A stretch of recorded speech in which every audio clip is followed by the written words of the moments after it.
우리는 지난 금요일 날 아주 놀라운 소식을 접했지요.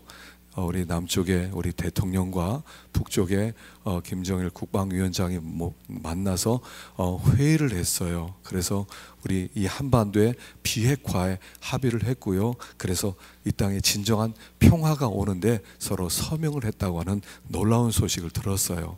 그래서 사람들이 굉장히 흥분해 있는 것 같아요.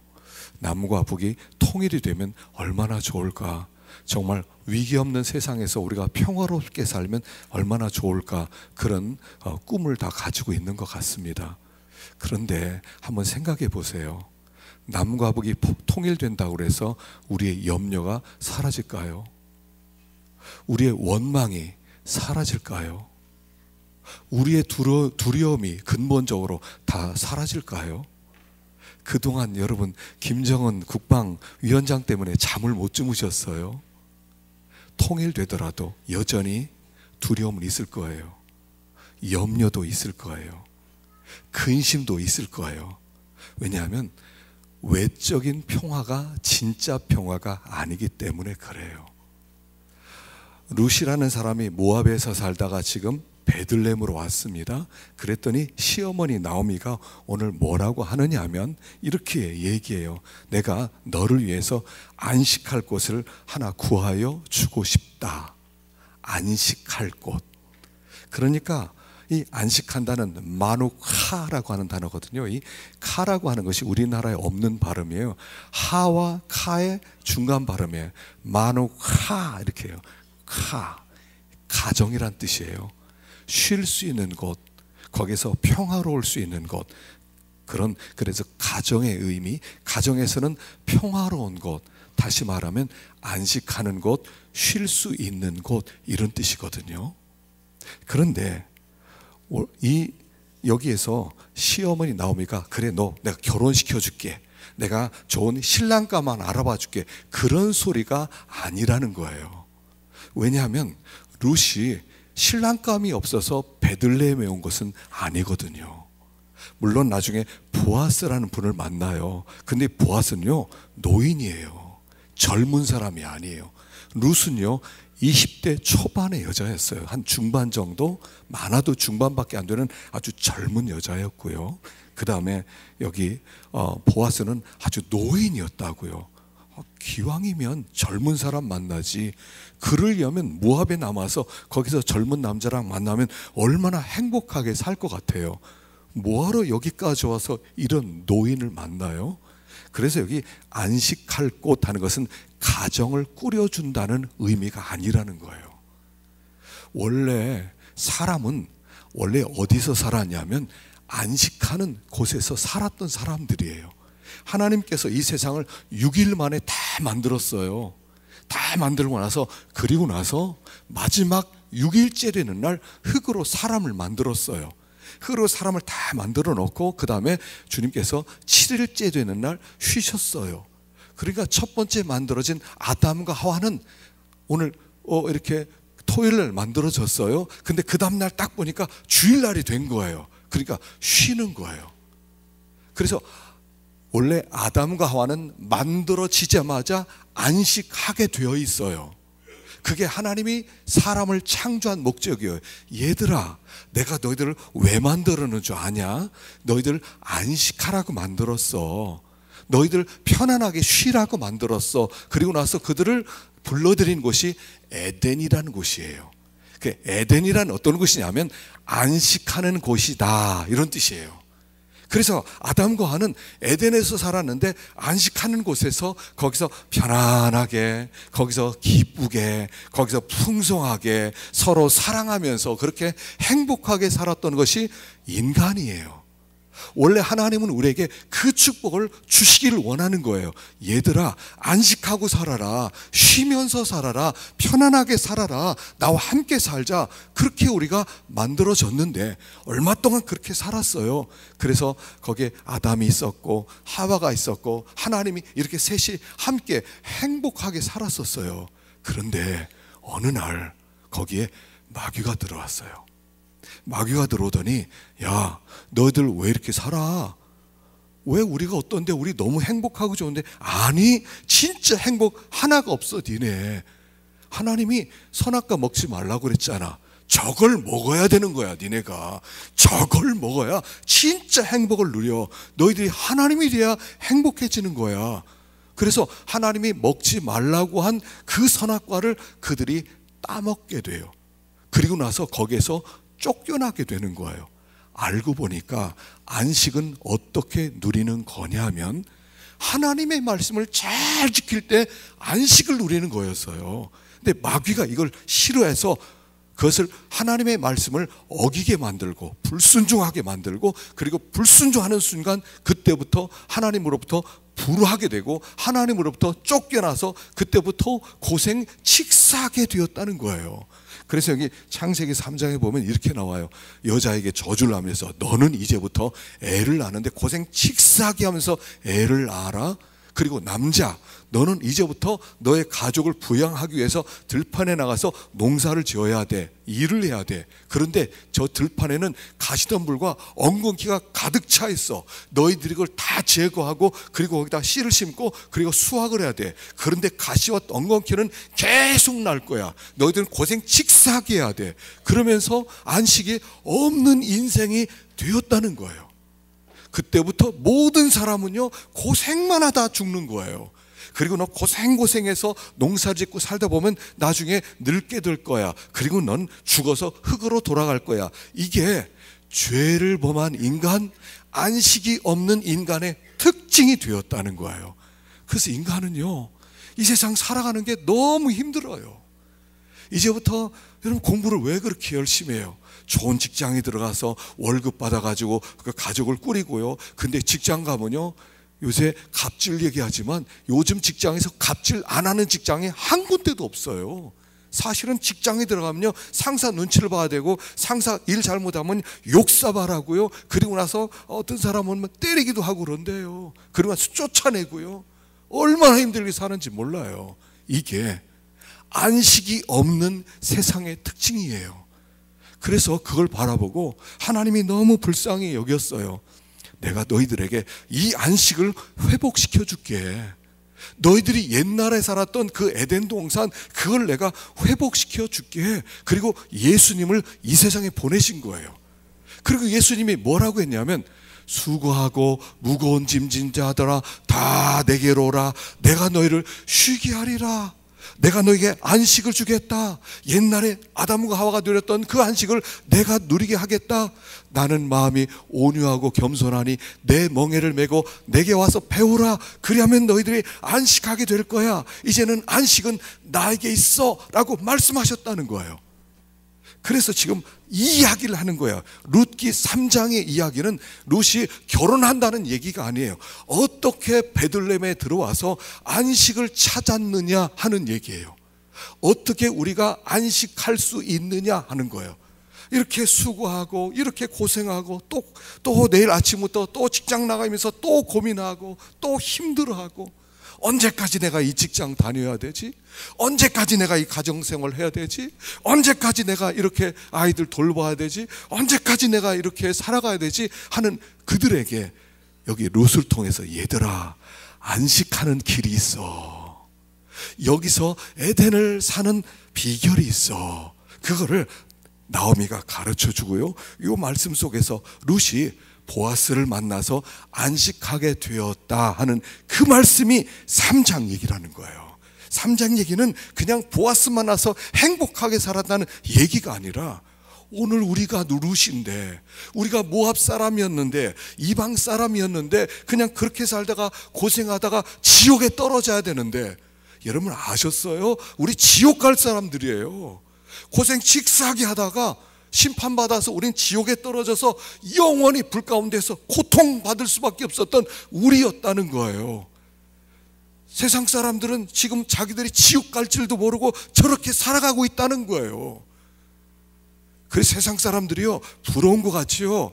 돈도 있고 명예도 있고 저 사람 좋은 차도 타고 좋은 집도 살고 좋은 직장 다니고 맛있는 거 먹고 행복하게 사는 것 같죠. 웬걸요. 저 사람들은 안식이 없어요. 그냥 저러다가 지옥 같은 게 어디 있어, 심판 같은 게 어디 있어, 그냥 이렇게 살다 죽어서 흙이 되면 끝나는 거지. 근데 성경에서는요, 사람이 한 번 죽는 것은 정하신 것이요 그 후에는 심판이 있으리라 라고 얘기했거든요. 그래서 우리가 여기서 주님을 만나서 안식을 못하면 다 지옥에 떨어지는 거예요. 지옥 간다고 생각해 보세요. 만에 하나 지옥이라도 없다고 생각하는 사람도요, 생각해 보세요. 만에 하나 지옥 있으면 어떡할 거예요? 그럼 당신은 천국 갈 수 있어요? 어떻게 해야 천국 가는 거예요? 그래서 여기에 우리로 하여금 그 에덴에 들어가는 비결이 오늘 여기 나와 있다 하는 것입니다. 자, 3절을 한번 읽어볼까요? 3절 시작. 그런즉 너는 목욕하고 기름을 바르고 의복을 입고 타작마당에 내려가서, 첫 번째, 목욕하고 기름을 바르고 의복을 입어라. 새로운 옷을 입어라. 그리고 보아스에게 나아가라. 보아스에게 나갈 때 그동안 이 룻이요, 이삭 죽게 한다라고 땀을 빨 뿌려서 온몸이 막 땀투성이가 나서 땀 냄새가 나요. 그런데 그렇게 땀 냄새 나는 보아스에게 가서 보아스에게 나 좀 사랑해 주세요. 그러면 아무도 사랑 안 해준다는 거예요. 이제 목욕을 해라. 그리고 기름을 발라, 냄새나는 향수를 발라. 그리고 나서 새 옷을 갈아입어. 그리고 깨끗하게 보아스에 나가라. 이렇게 얘기해요. 첫 번째는요, 하나님을 만나기 위해서 첫 번째로 해야 되는 게 있어요. 그건 뭐냐면 죄를 회개해야 돼요. 하나님, 죄인입니다. 이렇게 해야 돼요. 하나님 앞에 나갈 때 우리 하나님은요, 굉장히 좋은 하나님이세요. 우리 하나님은 사랑이 너무너무 많은 하나님이에요. 근데 한 가지 제일 싫어하는 게 있어요. 그게 뭐냐면 죄 짓는 거예요. 죄 지면요, 하나님이 죄에 대해서는 하나님이 여지없이 하나님은 심판을 내리는 하나님이에요. 그래서 하나님께 나갈 때는 죄를 먼저 가지고 나와야 돼요. 신앙생활은 뭐냐면 하나님을 상대하는 거예요. 우리 지금 이렇게 사람들이 앉아 있지만 사람들 옆에 있어서 사람들을 상대하는 게 아니에요. 여러분들은 말씀을 듣지만 사람을 상대하는 게 아니에요. 하나님을 상대하는 거예요. 지금 하나님을 만나러 왔어요. 하나님의 음성을 들으러 왔어요. 목사 설교 들은 게 아니에요. 하나님의 음성을 들으러 나온 거예요. 하나님은 저를 너 여기 서서 너 설교해. 저한테 설교하라고 위임을 해주셨어요. 그래서 제가 위임식을 한 거예요. 위임식이란 거 뭐냐면 너 설교해. 내가 너를 통해서 백성들에게, 너희 교인들에게 하고 싶은 얘기를 너를 통해서 할 거야. 그래서 제가 여기서 하나님의 말씀을 하는 거예요. 그러니까 여러분들은 여기서 하나님을 상대하고 있다고 생각해야 돼요. 사람을 상대하는 게 아니에요. 하나님을 상대할 때 항상 먼저 혹시 내가 죄 짓지 않았나? 그래서 우리가 참회 기도를 드리는 거예요. 하나님, 저 죄 많이 지었어요. 지난 주일날이요, 누구를 미워했고요, 시기했고요, 싸웠고요, 도둑질하기도 했고요, 내 마음 가운데 하나님을 무시하기도 했고요. 하나님, 저 죄인입니다. 먼저 죄를 가지고 나와야 돼요. 주님을 만나려면 죄를 가지고 나와야 돼요. 어느 날 예수님이 여리고성을 지나가는데 삭개오라는 사람이 있었잖아요. 삭개오가 예수님 좀 보고 싶다. 세리장이고 못된 짓 많이 한 사람인데, 그래서 뽕나무로 올라가서 예수님 어디 좀 얼굴이나 보자. 그랬는데 예수님이 지나가다 삭개오를 보고 삭개오야 내려와라. 그래요. 그러니까 삭개오가 막 내려와요. 오늘 너희 집에서 하룻밤은 자고 가도 되겠니? 그러니까 예 하고 오세요 하고 집에 들어왔어요. 그리고 주님이 딱 앉자마자 삭개오가 서서 이렇게 얘기했어요. 예수님, 전 죄인이에요. 그런데 내가 재산에 내가 도둑질해서 못된 짓해서 돈을 많이 벌었거든요. 내 재산의 반을 가난한 사람들에게 주겠습니다. 그리고 내가 도둑질한 걸 하나하나 따져서 그 사람들에게 4배씩 다 갚아주겠습니다. 그렇게 얘기하니까 예수님이 상대해 주시는 거예요. 그래? 너도 아브라함의 자손이야. 그때 그렇게 말씀해 주시는 거예요. 그가 그런 죄를 얘기 안 했으면, 자기가 회개하는 마음이 없었으면 예수님을 만날 수가 없었어요. 예수님이 잠은 잤을지 몰라요. 그러나 예수님을 만나지는 못했을 거예요. 주님 앞에 나오면 먼저 죄를 가지고 나와야 돼요. 근데 이런 마음을 가져요. 나 죄 없는데요? 이게 제일 무서운 마음이에요. 나 죄 없는데요? 그래? 그러면 주님이 그래. 너 나가. 그래? 그럼 가라. 너 하고 싶은 대로 살아. 죄 없는 사람은 하나님이 만나주질 않아요. 그래서 우리가 주님 앞에 나올 때는 하나님, 나 죄가 많아요. 난 죄인입니다. 아니, 하나님, 이 세상에서는요, 내가 죄가 제일 많을 겁니다. 하나님, 이 세상에서 나처럼 죄 많은 사람 어디 있어요? 하나님, 진짜 난 죄가 너무나 많아요. 그럴 때 주님이 우리를 만나주시는 거예요. 한번 해볼까요? 하나님, 저는 죄인입니다. 여러분, 요걸 할 수 있어야 돼요. 하나님, 저는 죄인입니다. 그럼 주님이요, 그래, 알고 있었다. 내가 너를 맞아줄게. 주님이 그때 맞아주는 거예요. 주님이 이 땅에 내려와서 죽을 정도라면, 죄 없는데, 내가 죄 하나것도 없는데 나를 위해 주님이 죽어주셨겠어요? 죄가 많으니까 그분이 죽었겠지요. 그래서 여기 이렇게 가르쳐줘요. 얘야, 목욕해라, 기름을 발라라, 그리고 새 옷을 입어라, 깨끗하게 보아스에게 나가라, 이렇게 말씀을 해요. 그 다음에 두 번째는 어떻게 하냐면요, 4절에 보니까, 4절부터 읽어봅시다. 시작. 그가 누울 때 너는 그가 눕는 것을 알았다가 들어가서 그의 발치 이불을 들고 거기 누우라. 그가 내 할 일을 내게 알게 하리라 하니, 보아스가 먹고 마시고 마음이 즐거워 가서 곡식단 더미의 끝에 눕는지라. 룻이 가만히 가서 그의 발치 이불을 들고 거기 누웠더라. 밤중에 그가 놀라 몸을 돌이켜본즉 한 여인이 자기 발치에 누워있는지라. 이르되 내가 누구냐 하니 대답하되 나는 당신의 여종 루시오니 당신의 옷자락을 펴 당신의 여정을 덮으소서. 이는 당신이 기업을 물을 자가 됨이니이다. 그 다음에 이렇게 가르쳐줬어요. 너 밤이 되면, 깊은 밤이 되었을 때, 아무도 없을 때 보아스가 자는 데를 보고 그 발치에 발끝으로 가서 거기에 조용히 누워 있어라 하는 얘기가 계속 나와요. 이것도요, 발끝으로 가라는 얘기가 4번이 나와요. 발끝으로 가라. 그리고 나서 누구냐 물으면 이렇게 얘기를 해라. 나는 당신의 여종 룻입니다. 옷자락을 펴서 여종을 덮어주세요. 이게 무슨 뜻이냐면, 유대인들에게 있어서 여자가 남자에게 청혼할 때 하는 단어가 바로 이거예요. 당신의 겉옷으로 나를 덮어주세요. 나와 결혼해주세요. 이런 뜻이에요. 이것은 룻이 보아스를 향해서 청혼을 하는 거예요. 근데 청혼을 할 때 어떻게 청혼하라고 그랬냐면, 발끝에서 청혼하래요. 발끝. 발을 붙잡고 청혼하라는 거예요. 그러니까 발끝을 붙잡고 청혼하라는 얘기는 뭐냐면, 나는 당신의 발을 붙들 수밖에 없는, 나는 당신의 발을 붙들기도 합당치 않은 저는 종입니다. 이런 마음으로 나가라는 거예요. 우리가 주님께 나갈 때, 주님, 저는 종입니다, 이러고 나가야 되지, 주님 앞에 당당하게 떳떳하게 주님 우리 상대합시다, 이렇게 나가는 게 아니에요. 종으로 나가는 거예요. 그래서 여기 종으로 나갔던 여자들이 나옵니다. 한번 보십시다.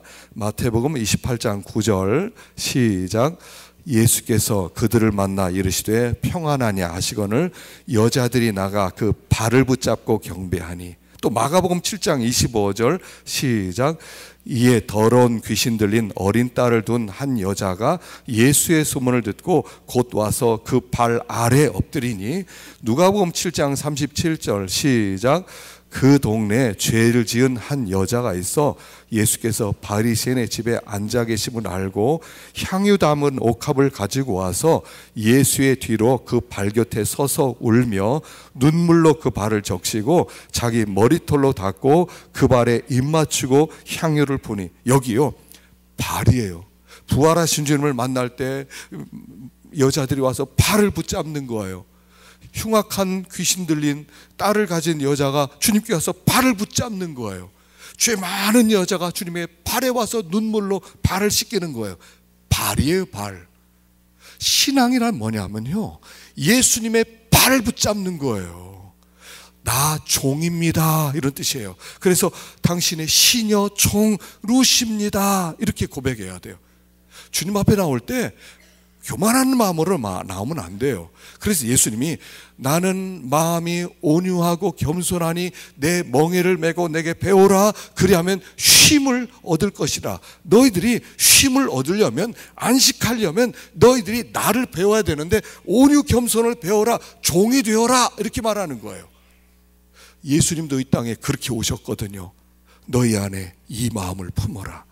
곧 그리스도 예수의 마음이니 그는 근본 하나님의 본체시나 하나님과 동등됨을 취할 것으로 여기지 아니하시고 도리어 자기를 비워 종의 형체를 가지고 사람들처럼 같이 되었다. 하나님이신 예수님이요, 가장 밑바닥에 내려오셨대요. 그리고 하나님께 하나님 말씀하세요, 제가 순종하겠습니다, 그랬다는 거예요.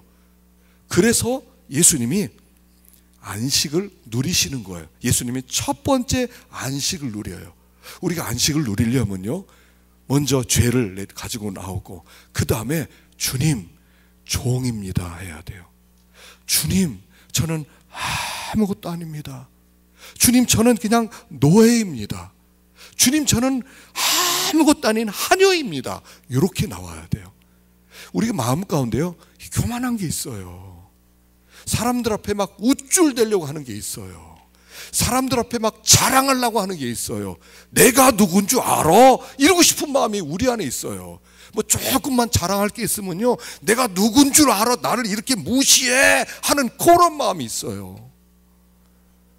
오늘 제가 아침에 잠깐 저기 3층에서 책방에 저기 책이 있어서 이렇게 책을 하나 고르다가요, 최춘선 할아버지에 대한 어린이를 위한 책이 하나 있어서 잠깐 살펴봤거든요. 여러분, 예전에 가난한 자는 복이 있나니 그래서 최춘선 할아버지 신발 벗고 다니는 사람, 지하철에 다니면서 전도했던 사람 이야기가 있거든요. 근데 보니까 이 사람이 보통 사람이 아니에요. 이 사람이 일본에 가서 그 당시에 일제시대 유학을 갔다 온 사람이에요. 5개 언어를 할 수 있는 사람이에요. 이 사람이 나중에 미국이나 중국에 가서 전도를 꿈꿨던 사람이에요. 이 사람은 김구 선생과 함께 나라의 독립운동을 했던 사람이에요. 알고 보니까 이분의 묘가 대전 현충원 애국지사 묘지에 있어요. 묘비석이 이렇게 커요. 유명한 사람이었어요. 알고 보니까 이 사람이 돈을 하도 많이 물려받아가지고 김포공항 옆에 수십만 평이 있었대요. 그래서 이렇게 해방, 이렇게 이제 전쟁이 일어나서 피난민들에게 땅을 나눠줬는데, 땅을 얼만큼 나눠줬냐면 이 사람이 나눠준 땅으로 새 동을 만들었대요. 동 3개. 땅을 다 나눠주고요, 유명하고요, 알아주고요. 근데요, 맨발로 다녀요. 겨울에도 맨발로 다녀요. 영하 10도인데도 맨발로 다녀요. 그래서 왜 맨발로 다닙니까? 그러니까 이분이 우리나라가 독립되면 나는 신발 신을 거다. 근데 나중에 알고 보니까 왜 맨발로 다녔냐 그러니까요, 알고 보니까 이랬다는 거예요. 그게 나의 보호색입니다. 보호색. 그러니까 이 사람은요, 가만히만 있어도요, 정부 인사들이 막 찾아와서 막 텔레비전도 찍자고 그러고, 이 사람에 대해서 무슨 이렇게 방송도 나오고 그럴 만한 사람인데 그렇게 높아질까봐 맨발로 다녀요. 맨발로 다니니까 사람들이 뭐라고 그래요? 저 미친 노인이구만. 그래서 전도하다가 많이 끌려나갔다는 거예요. 이 사람, 할아버지 여기서 전도하지 마세요. 그래서 전도하다가 여기서 끌려나가가지고 밖으로 쫓겨나가고 그게 자기 보호색이었대요. 교만해지지 않을 수 있는 보호색. 신발을 벗고 다니기 위해서 미친 노인. 그래서 사람들이 손가락질하고 욕을 하는데 그게 자기의 보호색이었다는 거예요. 교만해지지 않을 수 있는 보호색. 이 사람은 가만만 있어도 집도 번듯하는데 괜찮게 살았고요, 그 아들도 목사고요, 아주 훌륭한 사람이에요. 근데 사람들이 자기를 너무 높일까봐 낮아지기 위해서 맨발로 다니는 거예요. 저 미친 노인, 미친 할아버지 저거, 좀 미치려면 곱게 미치지, 이러면서 손가락질을 받을지언정 이분은 이랬다는 거예요. 나는 부러운 것도 없습니다. 나는 미운 사람도 없습니다. 나는 모든 사람에게 거치는 사람이 없습니다. 이런 사람은 천하를 가진 사람입니다. 저는 천하를 가진 사람으로 살아갑니다. 이렇게 고백하면서요, 끌려가더라도 웃으면서 끌려나가고 또 예수 믿으라고 하고 그러면서 일생을 마쳐요.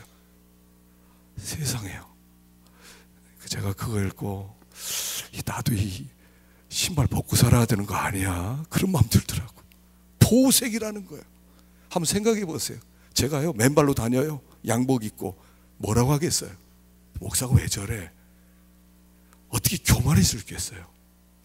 우리가 왜 안식을 못 누려요?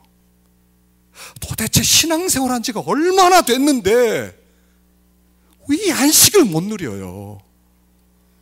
예수님처럼 마음을 갖지 않고 교만한 마음을 품으니까 안식을 못 누리는 거예요.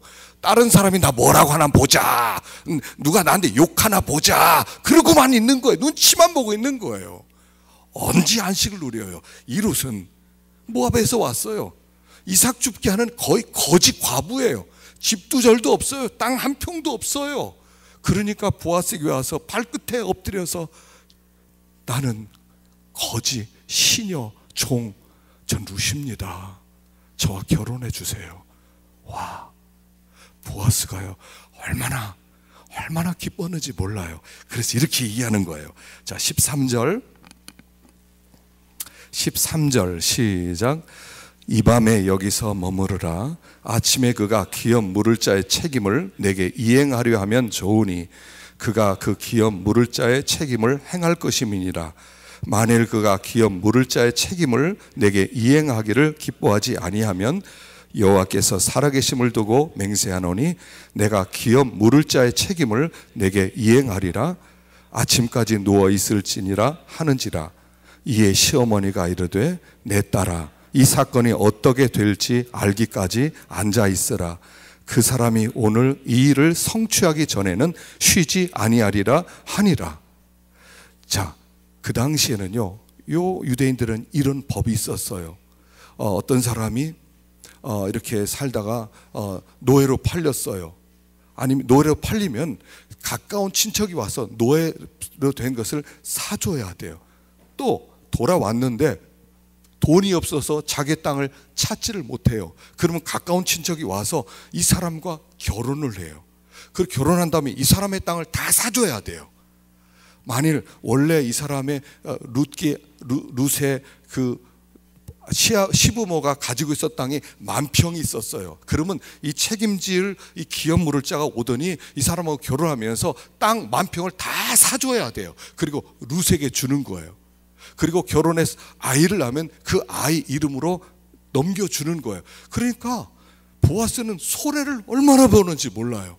땅 사줘야 되죠. 아이를 낳으면 줘야 되죠. 끝까지 돌보아줘야 되죠. 그런 여기 책임을 하는 거예요. 근데 만일 나 책임 감당 안 해요. 그럼 안 해도 돼요. 근데 자원하는 사람만 그래 내가 너 책임져 줄게. 너의 미래를 책임져 줄게. 너의 건강을 책임져 줄게. 너의 재산을 책임져 줄게. 그렇게 책임져 주면 그때는 룻이 달라지는 거예요. 보아스하고 결혼함으로 말미암아 회복이 일어나는 거예요. 그런데 여기 책임지겠다는 얘기가 4번 반복돼요. 책임져 줄게. 책임 이거예요. 우리가 예수를 믿잖아요. 예수를 믿으면 주님이 이렇게 하는 거예요. 야, 너의 빚 내가 갚아줄게. 우리 빚이 많잖아요. 우리가 빚이 너무나 많아요. 죄를 너무나 많이 졌어요.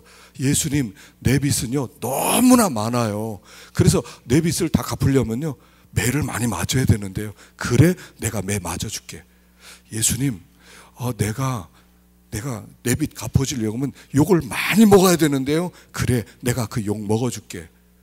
예수님, 그런데요 내가 이 빚을 갚으려면 예수님 제가 죽어야 돼요. 그랬더니 주님이 그래 내가 죽어줄게. 그런 얘기예요. 지금 이게 보아스가 그 책임, 내가 이 책임을 져주마. 너의 모든 것, 너의 모든 죄 문제, 너의 모든 의의 문제, 너의 모든 문제를, 너의 모든 인생의 문제를 내가 책임져 줄게. 내가 책임져 줄게. 이게 십자가예요. 주님의 십자가는 뭐냐면 우리의 모든 문제를 책임져 주시겠다는 거예요. 죄의 문제뿐 아니에요. 죄의 문제도 해결해 주시고요, 영혼의 생명의 문제도 해결해 주시고요, 주님이 내 살아가는 문제도 해결해 주시고요, 병의 문제도 해결해 주시고요, 모든 문제를 포함한 책임을 져줄게 라고 얘기하는 거예요. 얼마나 좋아요. 하여간 주님께 나와서 나 종입니다 하고 주님께 나왔더니 주님이 그래 내가 책임져 줄게 이러는 거예요. 여러분, 이게 얼마나 좋아요. 이 구원이란 게 뭐냐면 모든 문제를 그분에게 넘기는 거예요. 그분이 모든 문제를 책임져 주시는 거예요. 우리 인생의 문제는 내 문제가 아니에요. 이제부터 우리 하나님의 문제가 되는 거예요. 우리 예수님 보아스의 문제가 되는 거예요. 그래서 주님께 나오면 이게 좋은 거예요. 우리가 인생을 내가 살아가는 것 같지 않아요. 여러분, 내가 살아가는 게 아니에요. 때때로요, 여러분, 어린아이들은 아빠가 이렇게 여름에 이렇게 해수욕장에 데려가잖아요. 바다에 한 번씩 가요. 그럼 아빠가 목마를 태워야, 자, 목에 메고, 자, 물속에 들어간다. 그럼 막 들어가기 시작해요. 그러면 막 목마를 타고 있으면서 아이가 아빠 너무 깊이 들어가지 마. 그랬더니 점점 깊이 들어가요. 그러면 아이가 어떻게 하냐면 아빠 이마를 막 꽉 잡아요. 아빠 큰일 났어, 놓지 마. 그래서 꽉 잡아요. 그러면서 점점 깊이 들어가면 아이가 어때요? 아빠 나 죽을 것 같아. 그래서 막 꽉 붙잡아요. 생각해봐요. 아이가 아빠를 붙잡아서 사는 거예요? 아빠가 아이를 붙잡아 사는 거예요? 누가 붙잡은 거예요?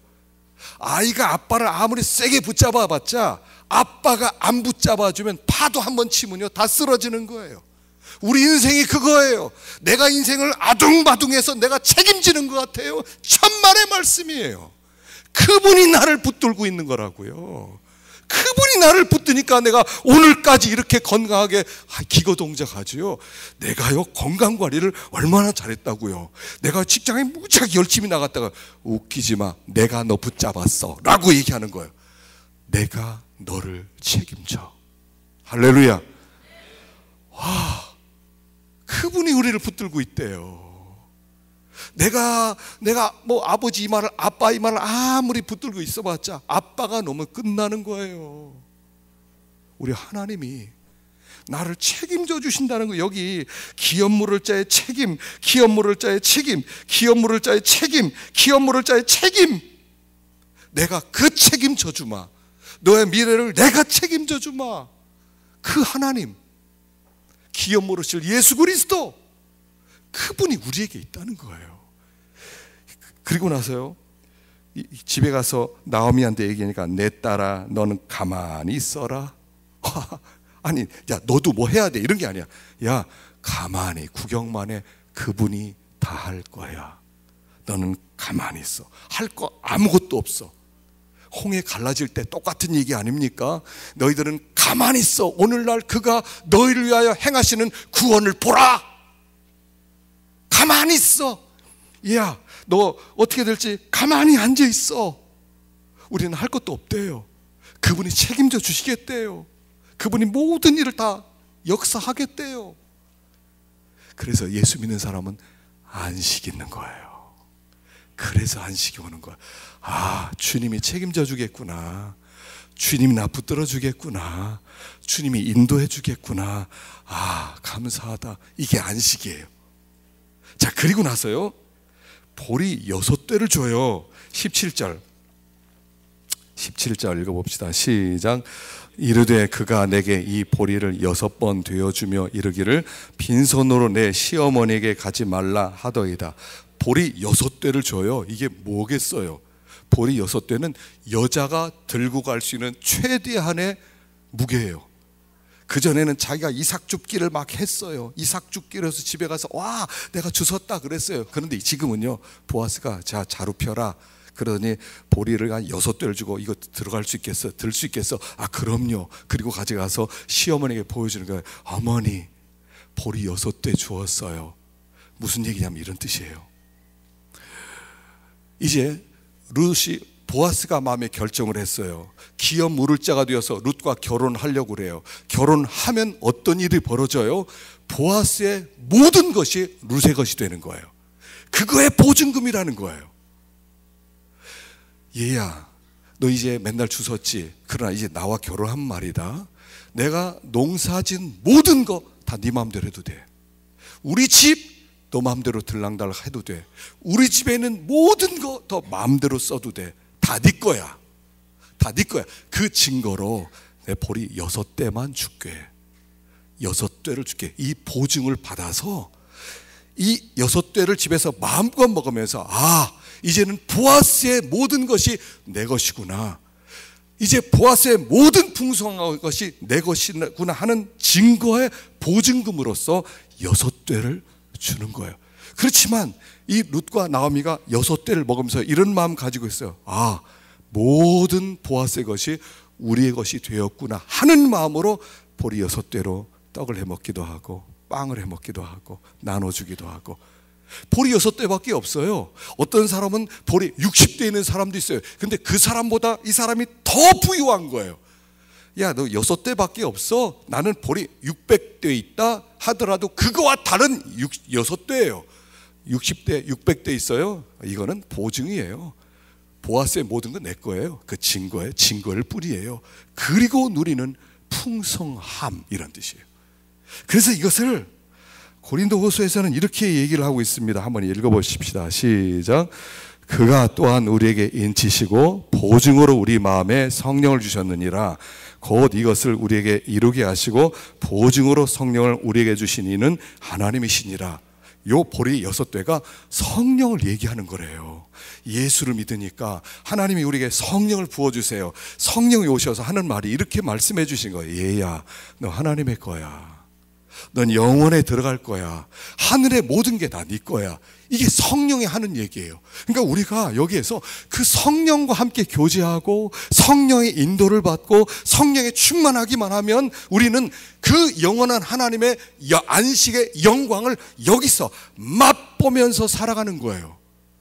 나 천국 가서 그냥 그때부터 안식 누리고 여기서는 그냥 이렇게 힘들게 사는 거야, 이런 게 아니라 우리 안에 계신 성령과 함께 교제하며 살아갈 때 여기서 우리는 안식을 맛보며 살아가는 거예요.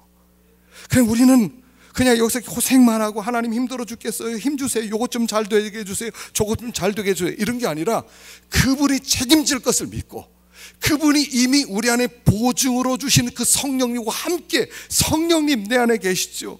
성령님과 함께 살길 원합니다. 그래서 성령과 함께 교통하며 살아갈 때 성령이 걱정하지 마, 하나님은 너와 함께 하셔, 아무도 너 건드리지 못해, 너를 다 책임져 주실 거야. 그분이 계속 말함으로 말미암아 지금 여기가 안식의 세계가 된다는 얘기예요. 맛보라는 뜻으로 6대를 주는 거예요. 6대를 놓고 전부를 주겠구나, 전부가 내 것이 되겠구나. 이 사람에게는 6대가 아닌 거예요. 이게 6대로 밥을 해먹고 6대로 떡을 해먹고 그렇지만 6대가 아니에요. 영원한 것을 예표하는 작은 것에 불과해요. 그래서 우리가 진짜 중요한 게 뭐냐면요, 우리 안에 계신 성령님과 교통하며 살아가는 게 중요한 거예요. 그걸 누리면서 살아가는 거예요. 이미 우리에게 하나님의 성령을 보내셨어요. 얘들아, 너희들 너무 가난하게 그렇게 살지 마, 너희들 너무 두려워하고 살지 마, 너희들 그렇게 불평하게 살지 마, 너희들 그렇게 염려하며 살지 마. 너희들은 이미 하나님의 영광의 세계에 들어갈 언약이 있는 자들이야. 얘들아, 이 보리 6대 가지고 힘을 내 라고 말씀해 주시는 거예요. 높은 산이 거친 들이 조막이나 궁궐이나 내 주 예수 모신 곳이 그 어디나 하늘나라. 이게 안식이에요. 여기 안식이에요. 룻이 모압에서 베들레헴에 왔고 베들레헴에서 보아스를 만나서 거기가 안식하게 되었다는 거예요. 더 이상 룻은 먹고 사는 것 때문에, 자기의 생명 때문에 염려하지 않고 그분과 함께 오늘 여기에서 영원을 누리게 되었다라는 뜻인 거예요. 그 성령님을 모시고 살아가는 그 삶, 주님과 함께 동행하는 삶은 안식이라는 거예요. 우리 여기서 안식을 누려야 돼요. 안식을 맛봐야 돼요. 돌아가면서 다시 걱정 가지고 하지 마세요. 책임져 주시는 하나님, 책임져 주시는 하나님. 할렐루야. 책임져 주시는 하나님, 그분이 우리에게 있음을 믿고 오늘도 힘있게 전진하는 우리가 되기를 축원합니다. 기도하겠습니다.